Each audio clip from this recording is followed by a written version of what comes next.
Hey everybody and welcome back to the channel. I'm Daka Joe and I want to take you on a wonderful journey through the lands between.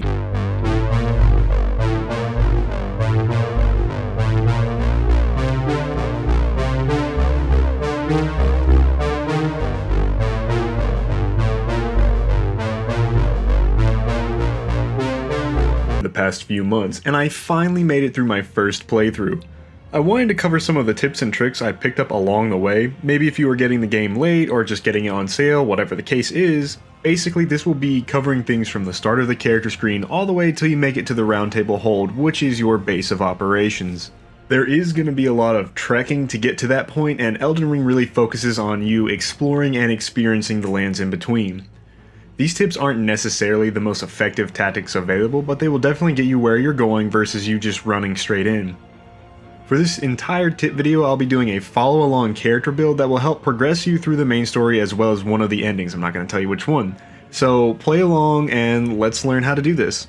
So tip 1, character creation and class. Okay, starting us off right from the beginning is of course the character creator. Right out the gate, it's going to be asking you what class you want to take with things you have no idea what they mean. It's confusing, and if you haven't played any Soulsborne games, you have no idea what you're looking at. Now for me, I started out with the Barbarian Hero class in my first playthrough, and it really ended up screwing me later on what I wanted to do. Builds are something we definitely will be talking about, but for right now we need to get you started with two of the classes that I feel are the best, the Samurai and the Wretch. Now the Wretch might turn off a lot of newcomers because this is a big thing with From Software games. Wretches have only underwear and a club, so it makes the beginning of the game very hard to start with. You won't have any armor or any other weapons other than that club. However, the Wretch starts the game with the best baseline stats, as it's all at 10, and you won't be playing catch up later on trying to make your build work. If this type of start intimidates you, that's okay. I'd say the next best beginner build would probably be the Samurai. They start the game with a katana, which inflicts a status damage type called Bleed, have a ranged weapon, and a decent amount of armor. A very well-rounded build start if you aren't feeling brave. Also, you're allowed to choose a boon. For your first time playing, I would recommend taking a golden seed. These are used at sites of grace to increase the total amount of flask you have. It's very useful for the early game, and it makes it not feel quite as oppressive. For the rest of this tip series playthrough, I'm going to be using the Wretch class. Oh, also don't worry about appearances, it can be changed for free whenever you want at the Round Table Hold. Just make sure you have a lot of back hair. For tip 2, we're going to be talking about the map, equipment, and Dpad. Before we get too invested in places to go, visit, items, all that jazz, we need to talk about the functions of the game and how to use them. The map, inventory, and Dpad are going to be with you from the get-go. I'll cover the map first as it's pretty simple. You'll start off with just a tiny bit of the overall map. You'll see clouds covering the areas at first. This is basically just showing areas you haven't entered into yet. Once you do enter into an area, the clouds pull back and reveal just a gray area. This really only shows the main roads and a small landmark. That small landmark is hella important as that's where the map of the area is. You want to get that as soon as possible, and also every area has a map piece to get. Trust me, it's going to make your life significantly easier. You can also press Y or the triangle on the map screen to pull up the sites of grace you've found. It makes it easier if you're trying to find something specific later on. Next up, let's talk about your inventory and the equipment screens. These screens are pretty similar, the only difference is the equipment screen shows everything that you have currently armed yourself with. It'll be your armor, weapons, quick slots, pouches, and talisman. The only thing missing is spells, which is equipped at the sites of grace. The D-pad is how you cycle through your quick slots in order to use them during combat. Unfortunately, I've only played with a controller, so for keyboard and mouse users this might not apply to you. The up arrow cycles through spells and incantations. You can only use these if you're using a seal or a staff to be able to invoke those powers. The left and right arrows respectively are for your left and right hands. You can cycle through the current armaments you have equipped or simply de-equip them by reaching the end of your cycle. The down arrow cycles through all of your consumables. Typically you want to leave your health potions and mana potions at the front of the line, adding everything else you want to use such as summons or consumables after. If you actually hold down the arrow, it will immediately pull up the first of the line back up, so it's a really quick way to bring up your flask. Now moving on to something more advanced. If you hold Y or triangle, you'll notice your D-pad disappears and you're replaced with another one with 4 slots. This is your pouch select. It's also where you can two-hand anything in your left or right hand. For example, in my build, I have 2 weapons, the katana and the special blood dagger. The katana is in the right hand, or what is considered the main hand. Suck it lefties. With the dagger in my left hand, this means that the skills attached to my right hand will be used. However, if I want to use a skill in my left hand, I need to two-hand that weapon. Simply hold Y and then press left bumper. This will automatically two-hand the dagger and allow you to use the skill that is associated with it. To go back to using dual weapons, do the same process. It's just really simple. Notice the two-handing and armament will give you an increase in the strength of the physical damage it does as well. With the equipment screen and D-pad covered, let's finish out the inventory screen. The inventory screen is a collection of every single little thing you've got your grubby little hands on.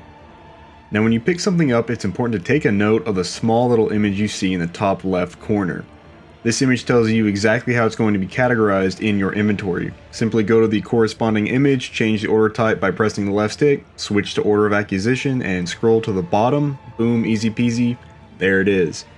You'll be able to read key item descriptions to find where to go next, or really to find out more about the lore by reading armor and whatnot. Okay, now it's time to actually play the game. Tip 4, make an accord. You'll start out your journey after seeing a wonderful cutscene of other Tarnished just like you. Don't worry, more on these guys later. Immediately there's two options in front of you. Do the tutorial or don't. If you're familiar with other FromSoft games, you don't really need to worry about other than they just added a jump button. However, I'd still recommend you go ahead and get it finished, as it's some good info and it comes with an emote at the end. Right after the Cave of Knowledge, you'll find another site of grace called the Stranded Graveyard, along with the stone gargoyles and a fog wall. We will definitely be coming back to this later. There's an item that we need here. For now, let's go ahead to the first step and the dickhead who calls us maidenless. White Mask Vari is at the top of the elevator and the first NPC we actually come across in the game. Don't attack him. Actually, 9 times out of 10, don't kill the NPCs. They have so many quest lines that can lead you to important and endgame items. Seriously, don't kill them. Listen to his speech, get called maidenless, I'll get you, bitch! And continue on your way. Now what we need to do now is make an accord. Basically, we need an uwu maiden to help us get Unga Bunga strong. Avoid the tree sentinel. Here's what happens if you don't. Go ahead and pick up this church site of grace. We will need to come back to this later. Head to this side of grace just to the left of these runes. From here we're going to talk to Melina. She offers us physical intimacy for the first time in our lives, and we can now level up. Basically this is a game wall. If you don't make an accord, then you can't level up. Simple as that. So tip 5, what are builds? Now this is its own tip because you need to have a rough idea of what you want to do before you start spending willy-nilly. I've decided to do an easy blood dex build, as that's what's really popular and does a lot of damage. Our main stats are going to be Dex, Arcane, and Faith in that order. However, if we can't decide what to level up, or if our stats are already where they need to be, for a weapon we're going to be leveling up our 3 core stats. Those 3 stats being Vigor, Mind, and Endurance. Vigor is health, Mind is mana, and Endurance is stamina and equipment load. Basically, you want to keep these stats increasing throughout the game so we can wield better weapons and armor, attack and dodge more, and have the mana to use our abilities before having to use a blue pot. For now, I want you to put more stats into Mind, as we need to have at least 100 focus points or mana. For our early game, we're going to be getting some bleed weapons to help push us through. Also, we need to get clothes as we are still very much naked. Tip 6, we need to get some essential items. Before we go halfway across the realm for the Elden Ring, we need to pick up a few important pieces of gear that transition to every build. First off, we need to head back to that church side of grace I talked about earlier. You'll see a sexy blue lady. This is your queen. You will love her or you will die. Go through her dialogue, say yes to being Torrent's master, and receive the spirit calling bell. Basically, you get spirit ashes that allow you to summon spirits whenever you see this icon. Every boss arena has this, as well as places with a lot of enemies. The easiest way to call the spirits is to add the ashes on your quick bar. Next up, we need to grab a crafting kit from Santa the Traveling Merchant, and also grab the whetstone by the anvil. Whenever you can, you'll need to grab the extra cookbooks. You don't have to grab the flask or the other paper. I'll be covering that later. Once you've got everything from Santa and the anvil, head back to the runes side of grace. We're going to clear out these enemies, as these runes have another whetstone we need. Whetstones allow you to assign affinities to your weapons when you add different skills or ashes of war. So if you want to add a blood affinity or a heavy affinity, you can, depending on what skill you use. It also changes how your weapon scales, which is really important for our builds. For example, if you have a weapon that primarily scales off strength, but then you change that to blood or quality affinity, it will scale off arcane or dex respectively. After you've gotten the whetstone, head back up and grab the weapons from the 2 wagons on opposite ends of the runes. Next we're going to get a tailoring kit and see a very sweet misunderstood boy. Heading south along the road you'll see a red tree yelling at you. Clear the enemies and roll into him to dispel the spell that was affecting him. Bosch? Bach is a wonderful boy, and if you hurt him I'll shit in your biscuits. He gives you a small reward, some backstory, and says he will give you a better reward once he can muster the courage to go back into a scary cave. The cave he's talking about is the coastal cave found here on the map. Take a lantern, or don't, it's not that hard, and run through the map. The boss fight is 2 demi-human chiefs that are kinda hard to get the hang of in the beginning. They both stagger very easily, so really just hit them out of their animations and you'll be fine. Once you kill them both, you'll get a sewing needle quest item and the tailoring tool. These tools allow you to add or remove parts of clothing to add or lower the total weight at the cost of some resistances of your armor.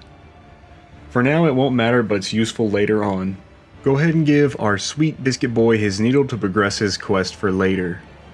Next up we need to get you a flask of wondrous physiques. This is really easy to do. All we have to do is head to the Third Church of America, which is right here sorta northeast of the Mistwoods. Kill the giant or just run past him, grab the flask, and finally sit at a site of grace again. You'll now have another tab on this menu along with the altar closed tab. Before I forget, use the sacred tear and the golden seeds you have to increase your total flask and how much health you get back per flask. Mixing the wondrous physique allows you to add a sort of wildcard element to your one-time use potion. It can boost stamina regen, have unlimited mana, or even become a boom boom. Yeah, a boom boom. You get more of these orbs by defeating avatars of the Erd Tree, but that'll be for a later video. For now, just equip the heal and the stamina regen. Okay, so tip 7, the bleed build. Alright, so we've got our essential items that cover us for the game, but now let's get some early game stuff that will help us get through the first boss with minimal effort. Step 1 is we need to get a special dagger. All we have to do for that is kill the invader under this bridge. We also need to make sure this guy who comes to our aid doesn't die. He's best boy. This will reward the Reduvia dagger, which can throw blood slashes at a small range, useful for stacking up the bleed status effect at a safe distance. Next we need to get Banished Knight Ingvill's Spirit Ashes. The Lone Wolf Ashes we got suck, so we need to trade those out for some ones that are better. If we are going to beat the first boss, thankfully the place we are looking for is Murkwater Catacombs near the Mistwoods. Follow this route and make your way to fight the gladiator from For Honor if he was actually cool. He's a pretty tough fight early on, but be patient and make sure to roll into his attacks. 9 times out of 10 you want to roll into the enemy as it makes it easier to avoid the hitbox. You also don't need to be spam rolling constantly, as that will just cause you to lose stamina. Instead, focus on creating distance by sprinting or by dodging low attacks by jumping. Once he's defeated, you'll get Banished Knight Ingvill. As long as you put some points into the mind stat, you should be able to summon him, as you need a minimum of 100 FP just to do that. Next, we need to go to the Death-Touched Catacombs. We're going to be grabbing a katana as well as an important talisman. Follow this route through the catacombs to grab the katana, drop down to get this lever, that'll open the big door at the beginning, and as a side note, almost every dungeon has the same scenario where you're going to get the lever then go to the boss room. There's some exceptions, but this is the basic flow. Thankfully now that you've got Ingvill, the boss won't be too much of an issue. His attacks will mostly stagger the Black Knife Assassin out of its own attacks. Focus on not dying and killing. Great advice, I know. Once the assassin is dead, you'll get the Assassin's Blade Talisman. This will let you regen health whenever you get a critical hit, so basically whenever you backstab, parry, or break an enemy's stance. Finally, we don't necessarily need this item, but we might as well get it. We need to grab the Bloody Slash Ash of War. To do that, we will start the Kenneth Haught quest line. You'll find him just north of the Mistwoods on some runes overpassing the road. Exhaust his dialogue, go to the fort south of the Mistwoods, kill the enemies, and then watch out for fireworks and the explosive barrels. Finally, you'll see a knight at the top of the ramparts, kill him, and you'll get the Bloody Slash. Just don't add it to your katana yet. You can finish out what you need to do for the Kenneth quest right now, or later, it really doesn't matter. It won't matter for a good minute or so, so for the sake of time, I'm not going to be covering it all. Tip 8, Smithing Stones. Okay, almost done. The last preparation items we need to get are smithing stones. You've probably already picked up some along the way and just really didn't know what to do with them. Basically, smithing stones raise your armament levels to do more damage and scale more off of their stats. So the higher your stat, the more scaling you get from it. The stones are literally everywhere in Limgrave and the Mistwoods, but you also can get a bunch from caves, tunnels, and dungeons. There's one statue located over here on the Storm Hill that is glowing, but you can't get the item within. If you lure a giant over, he will step on it and break it open, allowing you to get a shit ton of stones within. Finally, take it back to the anvil at the church and level up your katana as much as you can. Until you get to the round table hold, you'll only be able to get to like level 2 or something like that. Before heading to the final tip, go ahead and talk to this lady on the way to Stormvale Castle and grab another golden seed for your flask. Red Riding Hood is a super important quest giver, and she allows you to level up your spirit summons later on. Anyway, here's the final tip, Margit the Fell Omen. Tip 9, Margit the Fell. Okay, so this guy is a hard first boss. He attacks a lot, delays his attacks for eternity, and can combo you pretty quick if you aren't careful. For this, you're going to want to break his stance as much as possible. Breaking or staggering a boss comes from either parrying or doing enough damage to actually stagger them. Once they are staggered, you can walk up and press RB once to do a critical hit. Thanks to the Assassin's Talisman, you'll get health back every single time you do. Also, you want to hold Y or triangle and then press LB. This will let you two-hand your dagger and allow for more damage as daggers crit higher than other weapons. With your spirit summon and your unsheath heavy attack from the katana, and the summable co-op Roger, you should be breaking Margit's stance at least 3 or 4 times. You can also back up to create some space to use the Blood Dagger ability, and that'll get off a few quick bleed bursts. Just pay attention, don't spam roll, and be mindful of your surroundings. You can fall off the map, but Margit can't. Finally, beat him up. And that's it. That'll get you pretty much on a set path. If you enjoyed the video, please leave a like, comment something I missed, and I'll pin the useful comments. Also subscribe to see the next tip video covering the next adventure.